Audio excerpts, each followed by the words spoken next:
Mag-umpisa tayo kung hahayaan ninyo ng chronological. Ano? Yan. Nais ko lang ipakita na sa kaguluhan nung nakaraang taon, sa Mayo pa lamang nagkaroon na ng briefer tungkol sa aresto ni Presidente Duterte. Mantakin mo, Mayo pa lang last year. Ang daming statement ni Marcos dun. Na hindi tayo mag-cooperate. Ganon. Si Secretary Remulla, pagka dumupunta dito, arrestuhin namin yan. Yung pala, May pa lang, pinagpaplanuhan na. Yung pag-aresto, hindi ito pinagpaplanuhan yung coordination with ICC. Pinagpaplanuhan na yung pag-aresto, May pa lang. Tingnan mo nga naman, napakabudol nitong gobyernong ito. Di tama yung sinasabi na walang kinalaman ng Pilipinas dito. Ilang beses tinatanggi ng ating mga opisyal, sana narito sila para ipaliwanag. Subalit nag-press release po ang liwaliwanag nung DOJ Assistant Secretary Miko Clavano, May 8 ang kanyang mga press release, at sa kalagitnaan ng kaguluhan tungkol sa PI, yung ating People's Initiative, sa kaguluhan ng Davao at Maisog rallies, ay biglang nagkaroon ng bagong briefer na ginagawa ng DOJ. Ito ay unang-una, the potential arrest of President Duterte. Ikalawa, ang pagbabalik ng Pilipinas sa ICC. Maliwanag na last year pa, May of 2024, nag-umpisa na ito. At sabi rito, aware naman tayo na yung policy ay hindi papasukin ng ICC. Pero, posible naman mag-iba. So, yun ang nakakaabala dito. Mayo pa lang, pinaplano na yata ito.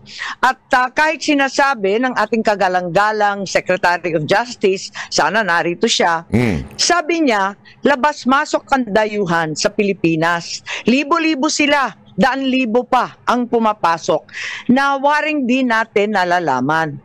Ngunit, kilala ng ating Bureau of Immigration ang ilang ICC, mga tauhan na klaro na pumasok dito. Unang-una, maliwanag, si Maya Destura Bracken. Dumating nung October 4, 2024. Siya ay galing US at interpreter siya nung ICC. Maliwanag po yan. At maliwanag din na dumating siya sa Pilipinas.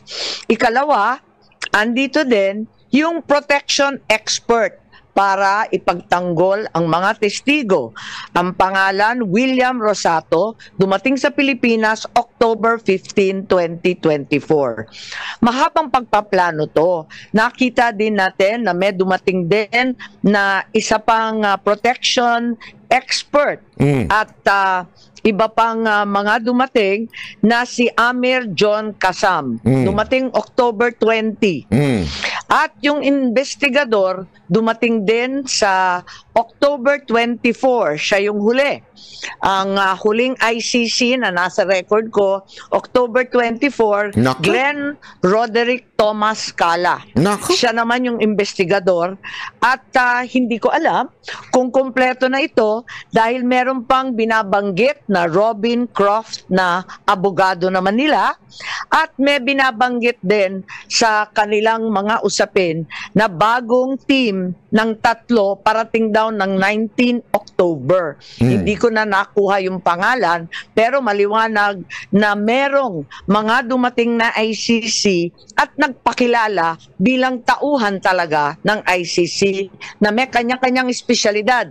May protection expert, may investigador, may interpreter, may abogado. Klaro po yun at itinira, hindi natin sa sigurado ang binabanggit at sinulat nila sa kanilang immigration papers, Midas Hotel, Raffles Hotel, Diamond Hotel.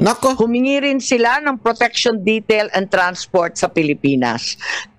Grabe.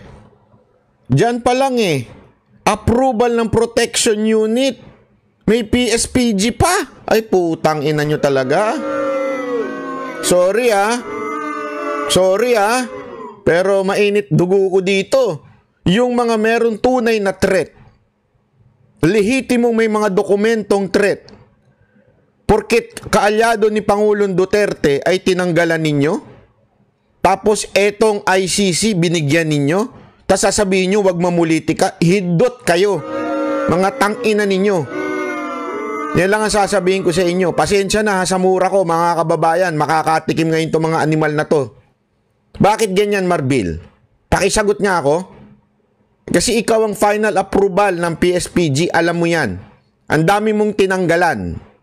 Ang dami mong tinanggalan, lalong-lalo na yung mga Duterte na pro-Duterte. Tinanggalan mo. Kahit nga, di ba, napabalita, kahit yung kay Baste, kahit yung kila Bato, kahit yung kila Bongo, lahat tinanggalan mo eh. Tapos ang ICC bibigyan mo? Ganong kakawalang niya? Tapos sasabihin ninyo, walang koordinasyon sa inyo? Diyan pa lang eh, yung protection na yan eh. Talagang binantayan nyo pa sa hotel. Ano to, mga bata? Walang ano yan ha? Wala pong threat yan sa buhay nila. Wala ang mga threat assessment sa mga yan. Oh. Pero yung mga may threat assessment, mga lehitimong may death threat, tinanggalan ninyo? Ganyan kayo kagunggong. So, maliwanag na ang Pilipinas ay tumulong at talagang nagpakita ng partisipasyon. Matagal na ito, Mayo pa, tapos October pa, kaya nagtataka po tayo kung bakit tinatanggi ng ating mga opisyal na may ganito. I also received information na yung ICC personnel pala may agenda, Nako. may mga impormasyon galing sa administrasyon na hinihingi.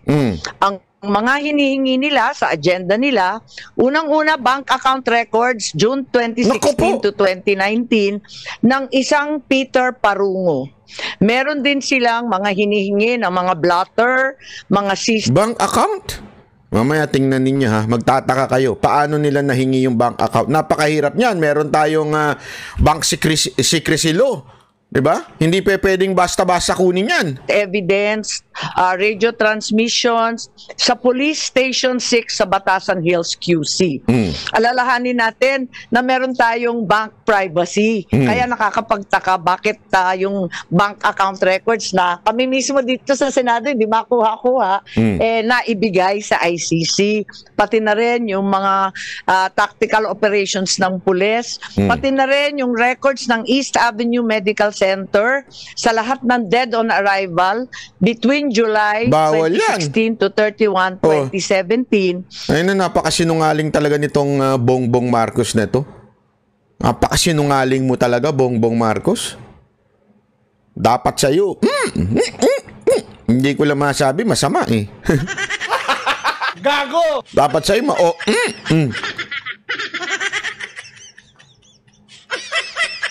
tuloy-tuloy mo lang pag para di ba?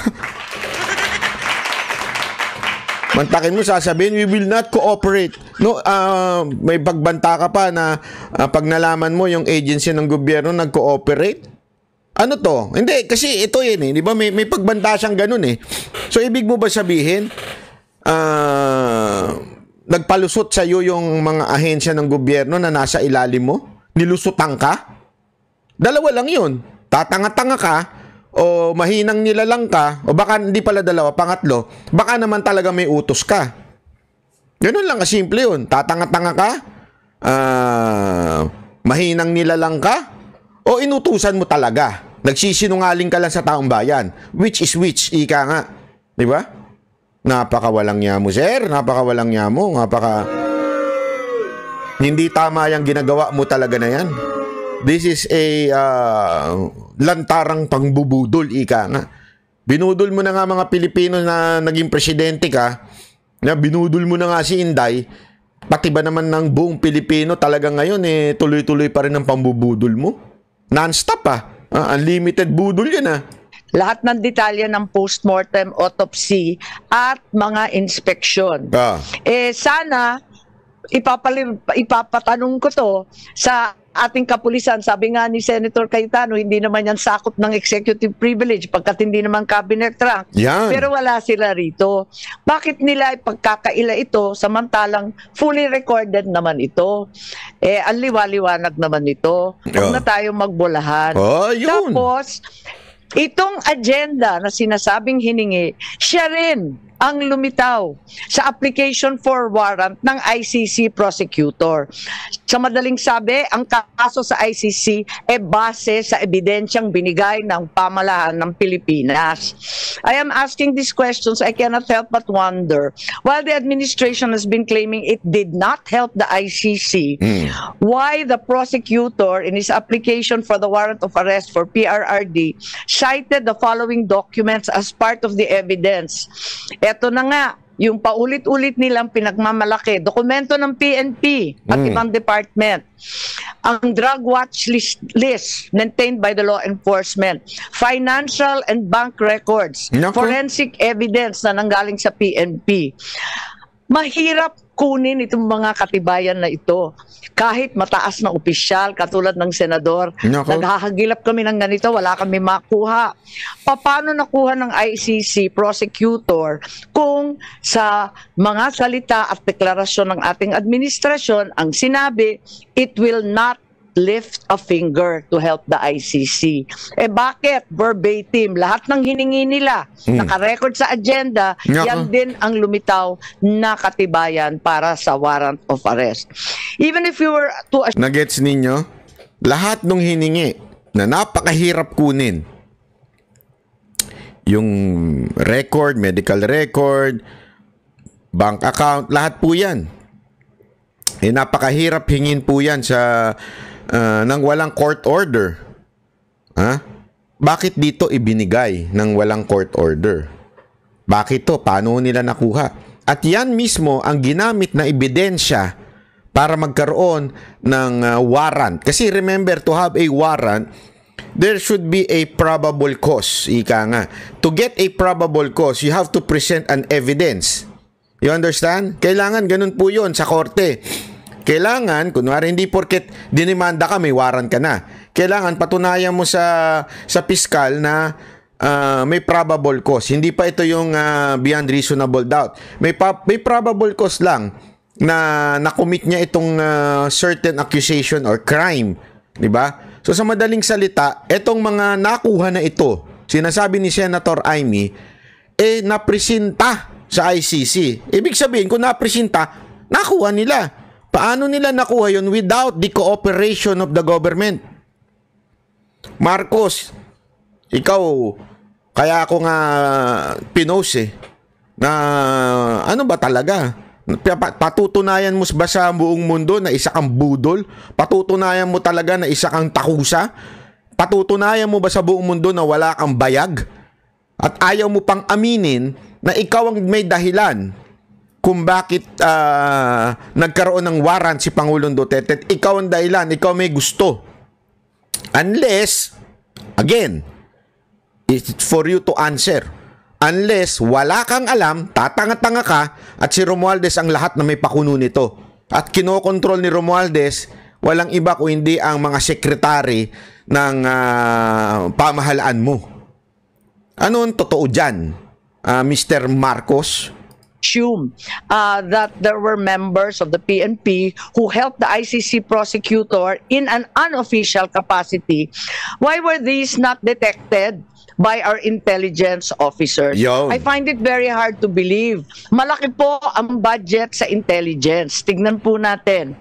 Ang NSC, sana nandito si Secretary Anyo. Wala din. Limpak-limpak na salapi ang ginagastos ng Pilipinas sa OP, NSC, DND, AFP, ang Philippine... Ang daming confidential funds yan, intelligence funds. Hindi nga tinatanong ng Kamara yan eh.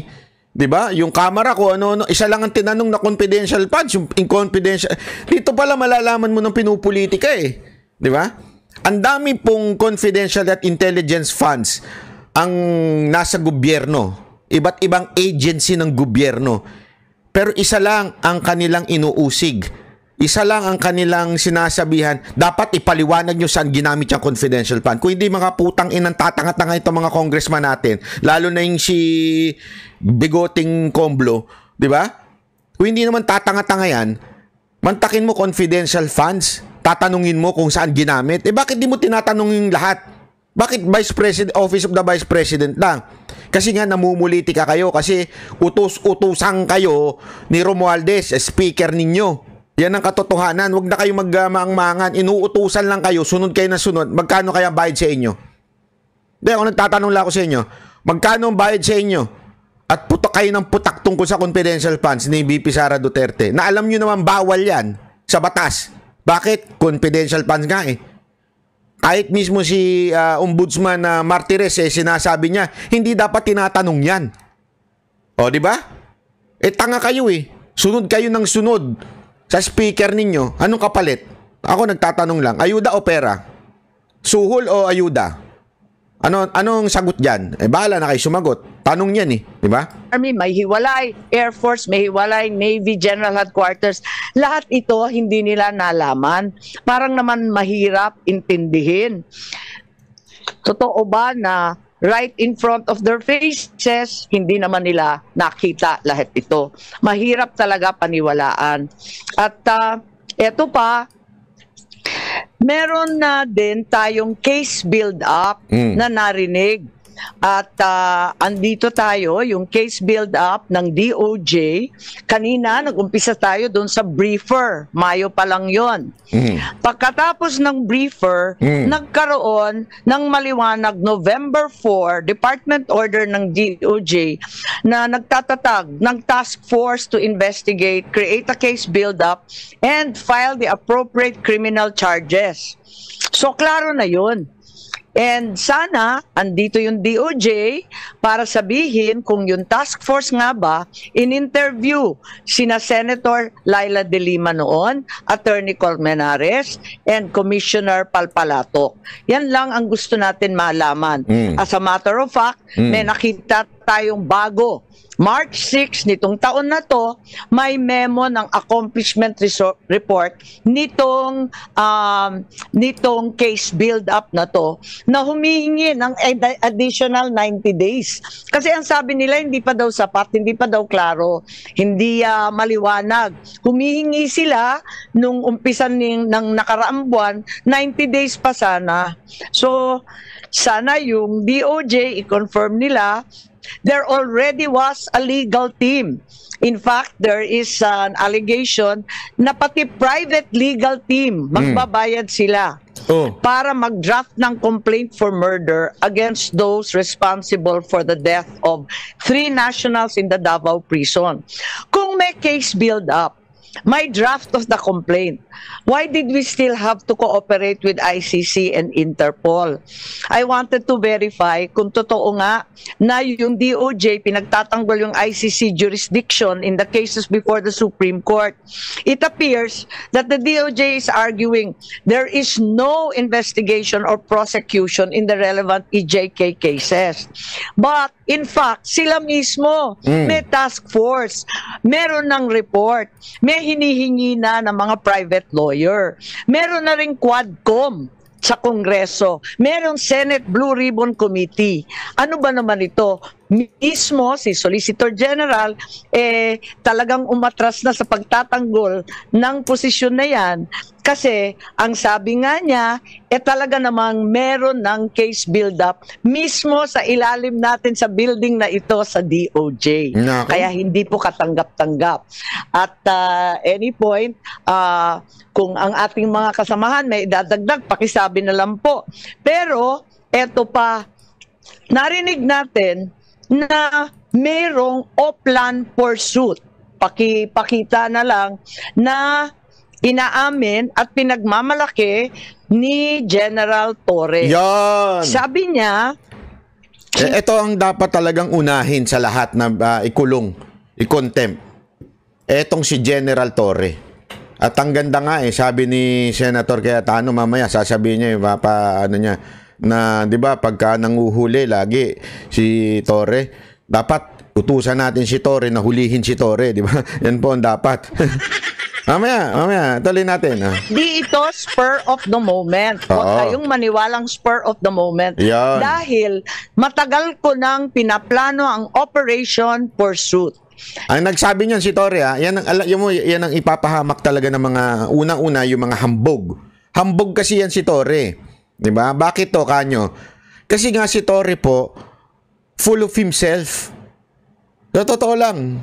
Yung mama na yan, may konting may balita nga ako, hindi ko na lang sasabihin, pero yung may mga close in yan, talagang nagkikwento sila, full of himself. Yung laging siya yung bida, meron tayong mga mga katrabahong ganyan yung laging bida. Laging siya na lang. Hindi, ako magaling. Ako, lahat to, akin to.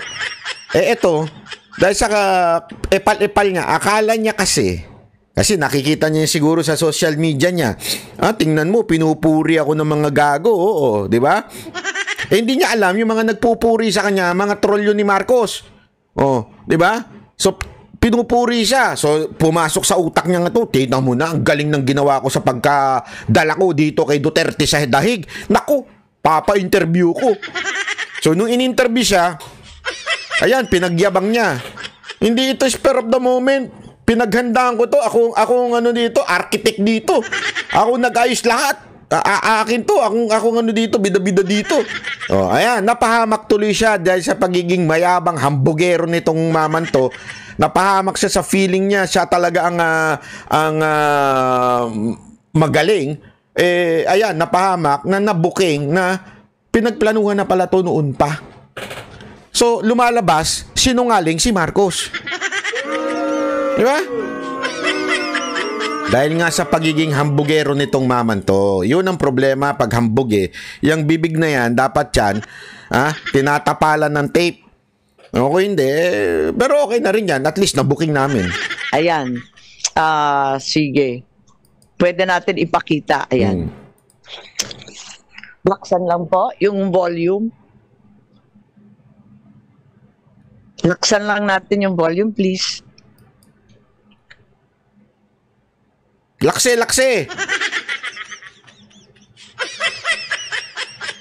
Dapat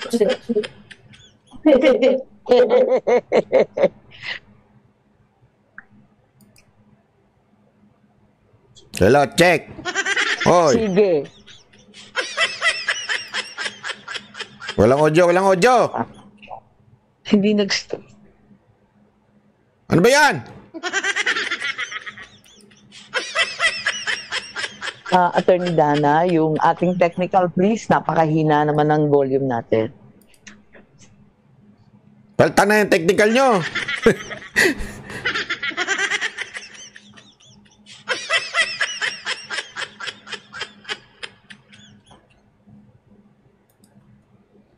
Paano yung kasi kailangan niyo po talaga siyang ilipad sa daig no matter what on that day. So paano po ibinabasa inyo ni PNP Chief Marbil na how did he say that to you na no matter what we need to fly the former president to the Hague and we need to implement the ICC arrest warrant? Arrest him and bring him to the Hague. Yun lang. Simple as that. Arrest him and bring him to the Hague. Sagot ko lang, sir, bigyan mo ko aeroplano. O di ayos. And then the rest. Tapang. Ang yabang, di ba? Arrest him and bring to the Hague. Yun lang. Sabi niya, basta ako yung bla dyan. Basta bigyan mo ko aeroplano. Tangin na, binuking talaga Binuking niya talaga Ang tanga-tanga talaga nitong... Sorry pero... Grabe, binuking niya talaga yung mga amo niya na pinagplanuhan talaga. Everything. Pero matagal na yan Ang plano na yan, matagal na yan. Ayan, tinan mo. Matagal na yan. Kasi masyadong, alam mo, tama talaga ang Biblia no? Alam bira, marami kang matututunan talaga sa Proverbs Kasi sabi doon, hindi lang sa Proverbs, sa entire Bible, paulit-ulit yan sinasabi, yung bibig mo, ang ikakapahamak mo.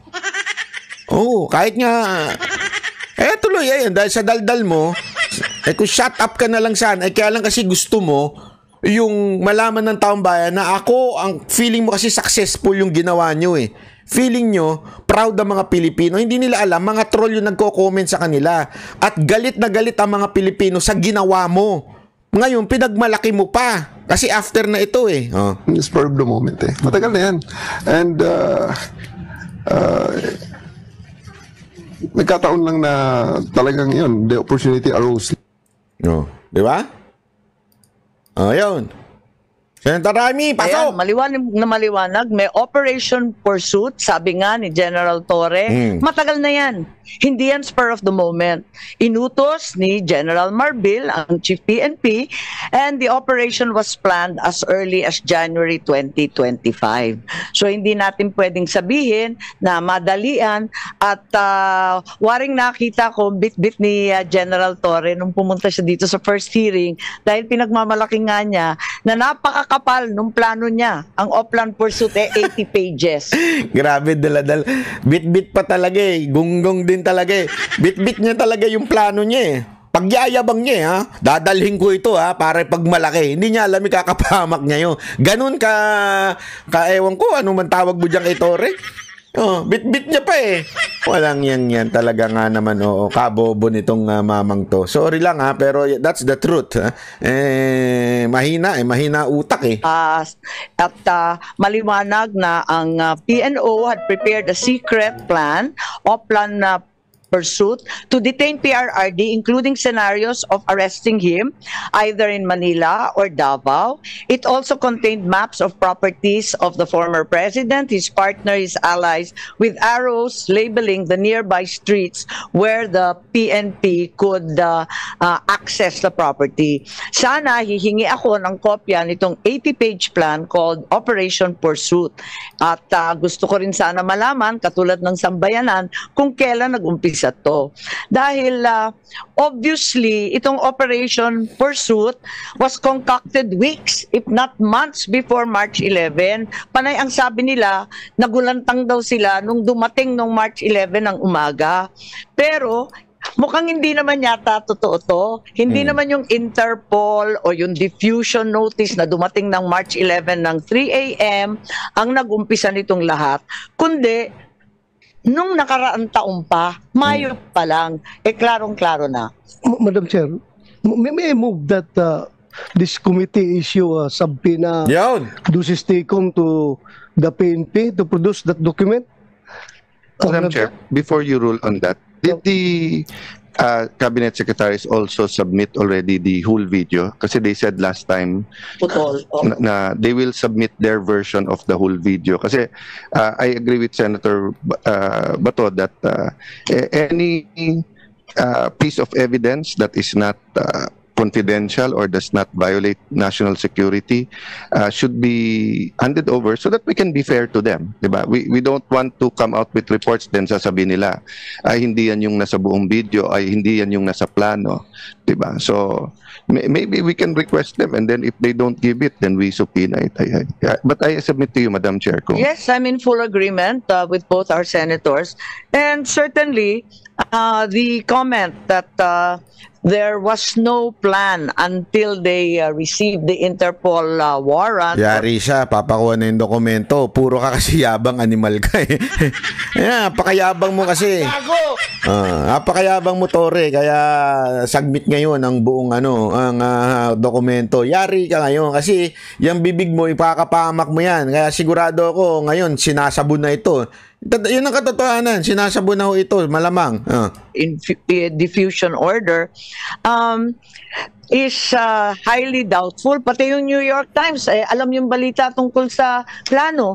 Bakit tayo walang maibigay na plano sa ating komite? Pagkatapos yung complete video na hinahanap ni Senator Cayetana, tama po kayo. Hanggang ngayon, hindi pa nabigay. Pero baka kasi kasama sa 80-page plan yung paghuli kay Senator Bato. So hindi talaga pwedeng ibigay muna sa atin. Ako, yari ka, Senator Bato. Kasali ka.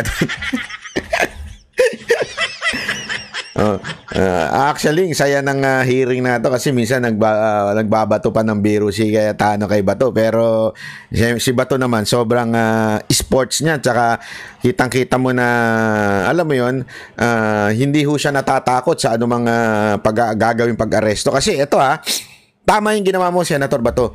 Itodo mo na to. Itodo mo na, sir.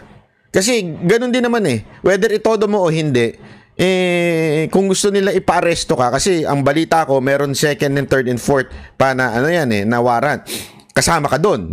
Naturalmente ikaw ang PNP chief doon, so siguradong kasama ka doon. Itodo mo na to para kung sakasakaling birahin ka, ano ka na dahil sa bumanat ka na, kaysa mag-hold ka pa. Kaya tama tong ginawa mo, Senator Bato. Senator Bato, anong comment nyo, Dan?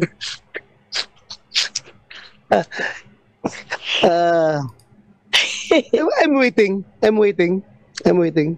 Magkapit bahay tayo, O sige. Ang liwaliwanag na meron talagang extensive and exhaustive plan, 80 pages. Then the administration was already anticipating the application for a warrant of arrest and the issuance thereof. It's also apparent there was some kind of communication and coordination with the ICC.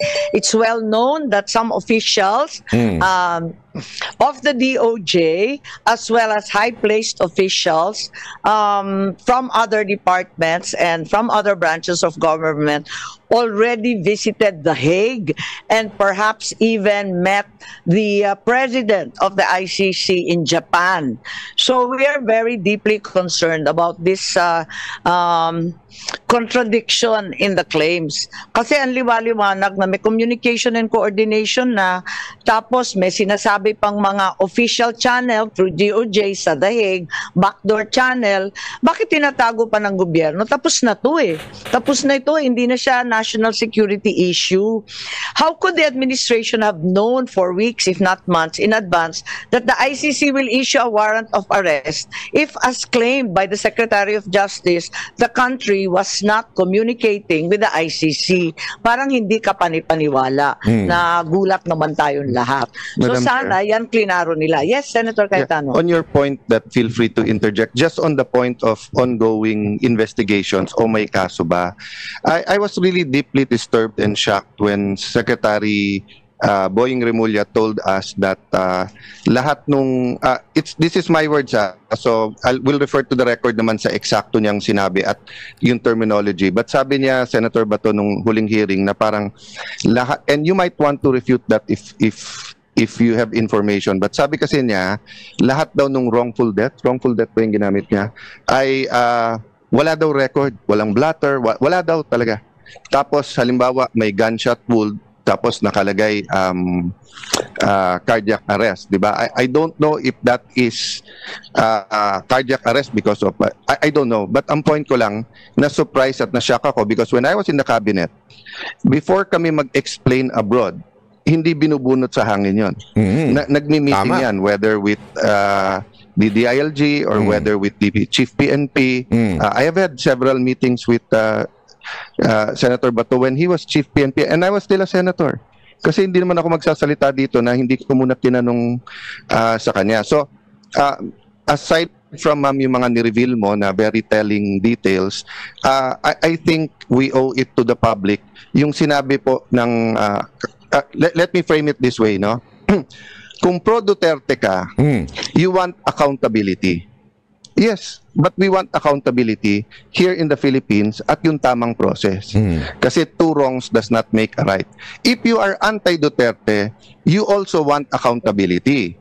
But you also want to do it right. Because two wrongs doesn't make it correct. Meaning, kung ma-dismiss yan sa ICC o kaya mag-change ng administration, balik na naman. So, whether you're pro or anti-Duterte, we want the rule of law. Gusto natin tama. Last point lang, Madam Chair.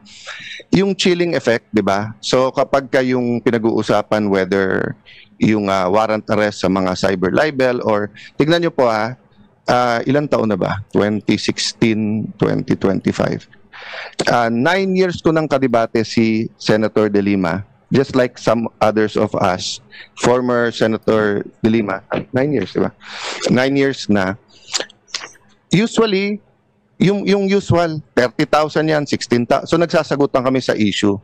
First time na nagdebate kami 2-3 weeks ago, ang una niyang sabi, dapat yan si Cayetano kasama sa ICC.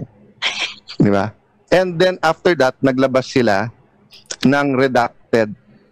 And then mayroon ding iba like former Senator Tunya. Marami pang susunod dyan. So may chilling effect to. Sa akin okay lang kasi sanay akong akutin di ba? Sanay naman na ganun. But ang point ko lang, Madam Chair, that's why we have to get to the bottom of this. For example, in the case of Senator Bato, kailangan alam natin pagka may lumabas, can he have his counsel of his own choice? Can he be examined by a doctor? Pwede ba siyang mag-resist kasi wala naman Philippine order? Pwede ba siyang isakay bigla sa aeroplano? Mabigat yan, baka ma-overloading yung aeroplano. No? So, dinadaan ko lang po sa biro, pero hindi biro yung ito. Let me stop with one example, mama. Kasi maraming progressive groups. Siyempre, dahil nga sa history kay President Duterte, so I'll assume good faith sa progressive groups. Assuming na human rights activists sila, assuming na may mga napatay na extrajudicial killing, naisip ba nung progressive groups na yan na pag biglang may nakitang hukay wherever in the Philippines, kahit sabi mo yung hukay na yan ay 20, 30, 40 years na, at may 50 nakalibing doon, or 43, katulad na rin lang nung kay President Duterte. Tapos ang sabihin nung kusino man, let's say retired military or retired intelligence officer, sir, mass grave nung komunista yan. Pinatay yan during 2012. Nung pinatayan 2012, may ICC pa. Payag ba tayo na yung mga progressive group, pati yung mga congressmen na progressive group, ay bigla na lang kukunin, isasakay sa airplano, dadalhin sa Hague, na hindi sila makakapunta sa Philippine courts? So, whatever kasi we decide here and whatever as a nation we decide, Madam Chair, is applicable to all of us. Di ba yung sinabi ni President Erap na weather lang yan? Kaya kailangan may batas. Para kahit anong weather, klaro yung karapatan mo. So let me stop there, but thank you for that intervention, Madam. Maraming salamat. Ganda ng punto na yun, mga kababayan. Napakaganda ng punto ni Senator Cayetano. Kaya nga importante ito kasi hindi ho ito pro-Duterte issue. Baka kasi akala nung iba, kasi puro kayo mga pro-Duterte. Hindi ho.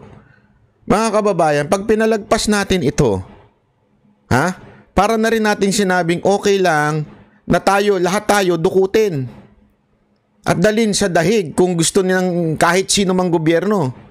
Tandaan natin parang sinasabi natin, if our government can do this to PRRD, pwede silang makipag-coordinate with the other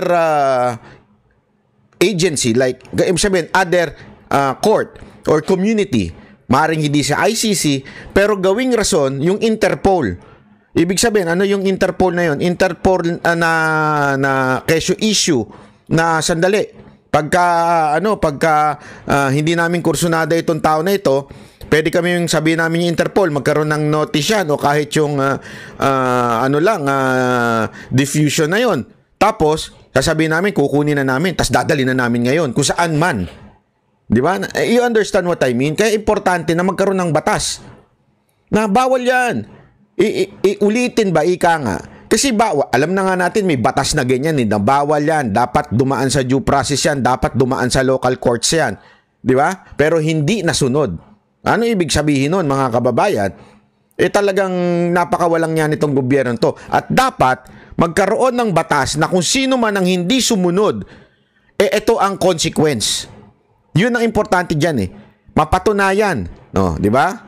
At meron ibang katanungan yung ating mga kababayan, at ito naman yung tungkol sa executive order ng US, Noong March 28, ang sinabi ng gobyerno, ICC has no jurisdiction.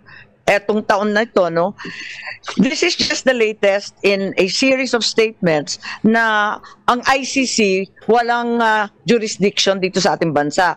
Gusto ko sanang tanungin ulit sa ating executive kung ang dating Pangulong Duterte ay nasa ilalim ng protected person under the executive order issued by the US. Maganda ito. Tungkol naman to sa US. Napaka-importante ito kasi naglabas pong si Trump ng utos na kung sino man na mag-cooperate sa ICC dito sa Amerika ay i-freeze ang account niya.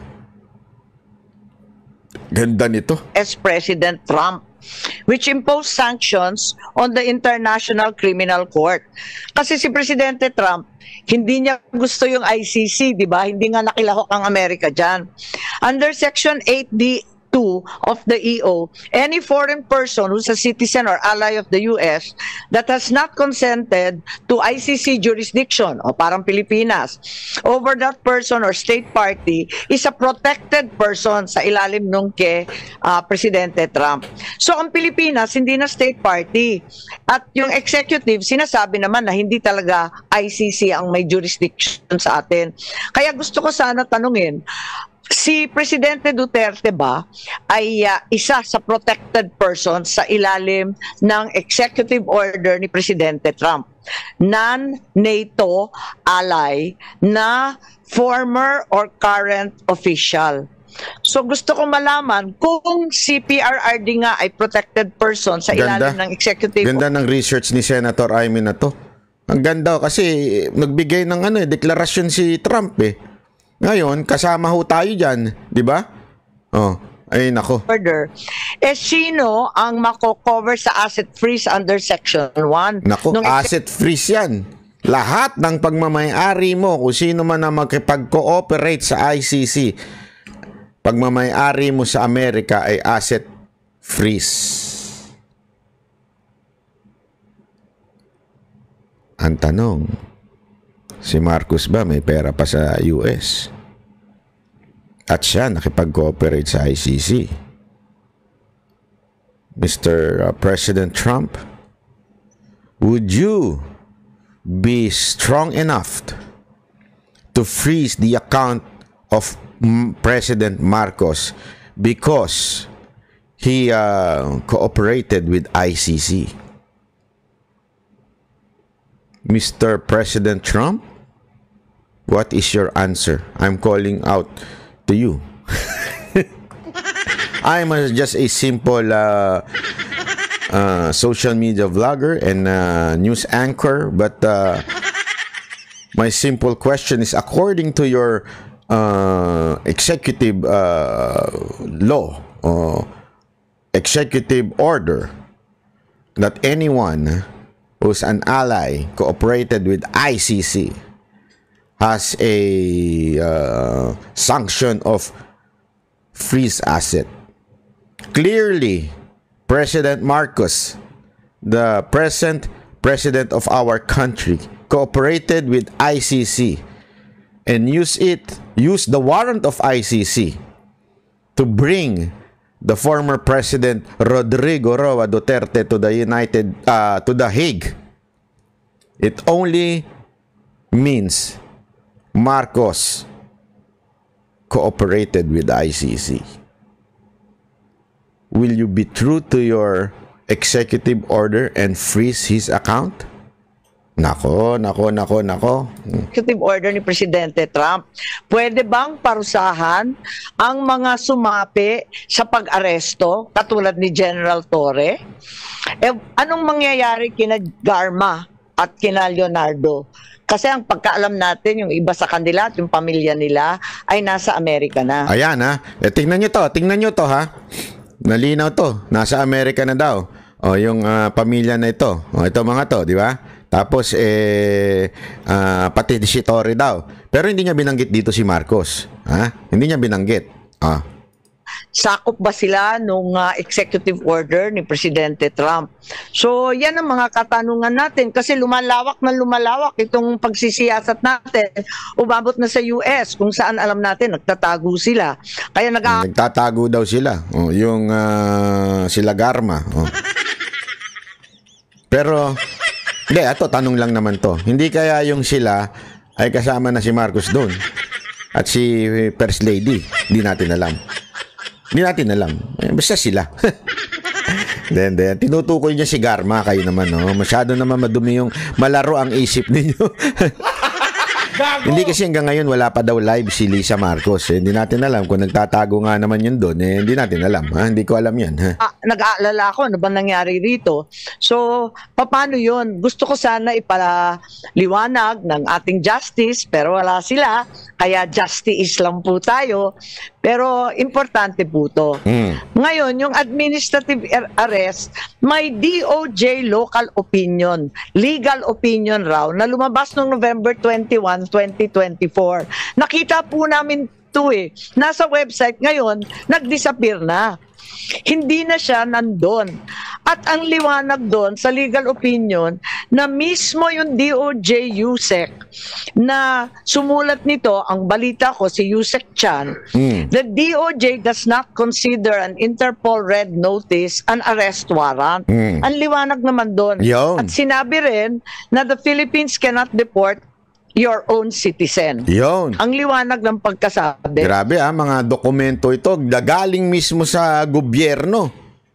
Ang liwanag. Ito, kaya nga alam mo, galing na, ako, napabilib ako ni Senator Amy dito. Again, I'm not endorsing her to be, endorsing her as a senator, ha? Pero napabilib niya ako dito kasi talagang kumpleto. Pag nagpresenta siya, malinaw, kumpleto yung mga papel. Ito, sinasabi dito, napakalina. Although, doon sa kanina, medyo umiwas na naman siya sa kapatid niya. Na dapat, sinabi niya, since si Marcos ang talagang punot dulo nito, dapat i-freeze ng asset ng mga Marcos sa Amerika. Kaya lang, baka damay din siya. Di ba? Hindi natin alam. So, eto naman, malinaw na malinaw po na sinasabi ho dito na ayan, yung asset na yan ng itong dokumento na yan ay isang evidence na hindi pwedeng isyuhan ng hindi ang red notice ay warrant. Di ba? Hindi ho yun. The ICC, again, no jurisdiction. Then the ICC warrant could not have been the basis for the arrest. Kung yung red notice o diffusion is not a warrant of arrest, ang tanong ko, ano ang legal basis ng aresto? Ngayon, ang sabi ng gobyerno, yung turnover to the ICC was a surrender. Surrender na po to under Article 17. Ayan. So, nagbago na. Hindi na daw arrest yun. Surrender na daw yun. Kita mo katarantaduhan talaga ng lintik na gobyerno nito. Hindi na daw arrest yung ginawa. Sumurrender na daw si Duterte. Ay, gago talaga, no? Ang problema, eto, pakinggan natin. Pakinggan natin. Of RA 9851 and the Rome Statute, walang pakialam sa Rome Statute kasi hindi na nga tayong member. I need to point out that before they can actually surrender PRRD, they have to arrest him to have him in custody. If there was no warrant issued by the court for PRRD's arrest, does that mean that it was an administrative arrest? Was the administrative arrest valid? Was the DOJ or whoever ordered the arrest empowered under 9851 to effect an administrative arrest? Nakakatuwa kasi kanina nabasa ko lang sa dyaryo, Ito, maganda ito. Tama-tama kasi yung paglabas nitong statement na to. Tama. Na yung spokesman ng ICC, Dr. Fadi El Abdallah, sinabi that the surrender of former Philippine President Rodrigo Duterte of the ICC to the ICC was a decision entirely made by the Philippine government. Ang linaw nun. Ito yun, Ayan yan, So, sinasabi ho, na entirely nililinaw, the surrender of former President Rodrigo Duterte was a decision made by the Philippine government. Ito na nga yung sinasabi nating paulit-ulit. Di ba ho?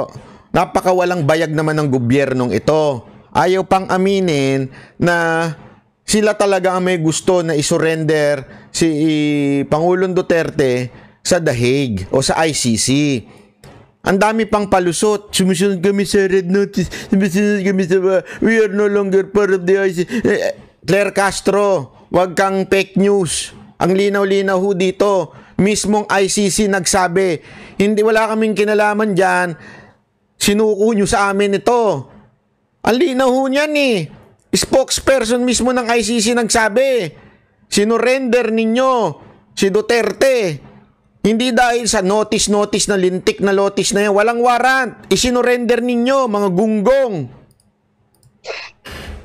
And if there is any question about whether it was lawful or not, it will have to be submitted to the judges. So, mismo yung ICC, sinabi na ang Pilipinas ang nag-surrender sa dating Pangulo. Siguro si Attorney Medina na naman magpapasaklolo tayo. Ano ba ibig sabihin ng administrative arrest at tama ba na sinuko ng Pilipinas si PRRD sa ICC? Yan. Malinaw ho yan, ha? So, hanggang dito na po muna tayo. Yung part 2 nito bukas na natin na i-upload para medyo mag-sink in muna yung mga impormasyon na nakuha natin ngayong araw na ito. Ito ang pinaka-importante dyan eh. Merong executive order si Trump sa mga kakampi nito. Okay?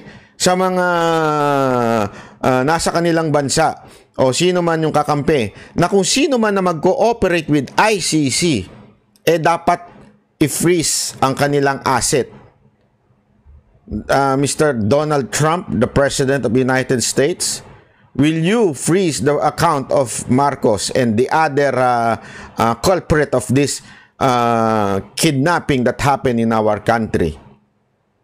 I'm not even gonna present to you that Rodrigo Roa Duterte is your friend, but only according to your executive order that anyone who cooperates with ICC, their asset will be freezed in your country.